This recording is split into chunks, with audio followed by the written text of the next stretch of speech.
تاريخه. فالحمد لله مجموعه اللعيبه النهارده عاملين ماتش هايل جدا، لاعبين كوره واهداف ضايعه. فبحمد ربنا وان شاء الله نفكر في اللي جاي، لان الدوري صعب، مفيش حاجه سهله.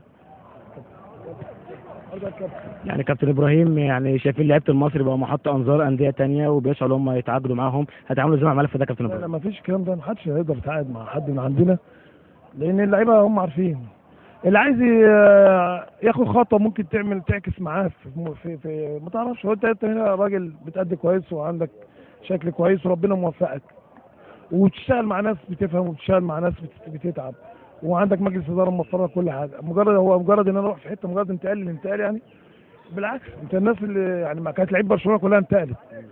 احنا بنتكلم ان احنا في استقرار، وكل لعيب حاسس ان في استقرار نفسي ومادي ومعنوي وفني وكل حاجه.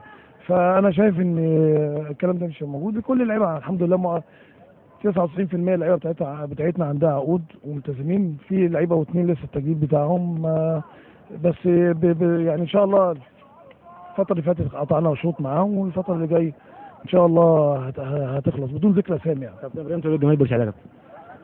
بقول لهم طبعا عايزين نفرحكم، واحنا واخدين عهد على نفسنا ان احنا نعمل احسن حاجه عشان الناس طيبه في بورسعيد، عايزين يفرحوا، والنادي المصري هو حياتهم. وانا لعبت في بورسعيد وعارف، واشتغلنا في بورسعيد وعارفين الناس هي الحاجه الوحيده البسمه بتاعتهم هو النادي المصري. وان شاء الله نبقى عند حسن ظنهم، واللي جاي احسن ان شاء الله. وادعوا لنا باذن الله ان احنا نعمل فريق قوي قادر ان هو يحمل تاريخ نادي كبير زي النادي المصري، ويبقى في المكانه المناسبه ليه.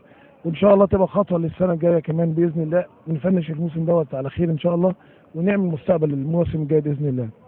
وطبعا أنا معلش عشان محمد فاروق تحياتي ليه، وهو يعني مستقبله هايل فاروق، وبتمنى له التوفيق، وهو من الشخصيات المحترمه الجميله اللي انا بحبهم جدا يعني. اهلا بكم من جديد اعزائي المشاهدين.